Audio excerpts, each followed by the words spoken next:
one of the things I emphasize in my religion and ecology course, for example, is the idea that religions whose rituals and primary reference or concerns, gods, spirits, forces, whatever they are, those whose rituals and religious concerns are transcendent, somehow above or beyond or significantly separate from the natural world, are relatively recent phenomena relative to the history of humanity and to its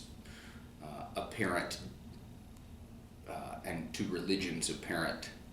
evolutionary depth, if you will, the amount of time that religion has been around. Before the widespread adoption of sedentary agriculture, human populations were sufficiently small enough and their impacts on their locales localized enough that they were directly affected by the rate of their resource exploitation.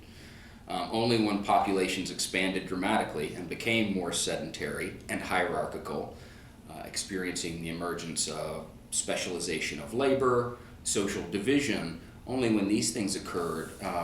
were some populations, most often those who wielded the most power in society, able to insulate themselves from those feedback loops, from their realization that they were directly overexploiting their resource base. So religions moved away from being potentially adaptive strategies for subsisting in place toward becoming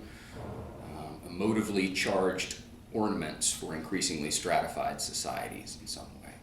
So that's one of the things that we talk about, that the religions which are very otherworldly in their orientation and concern are much more recent phenomenon when compared to the history of humanity.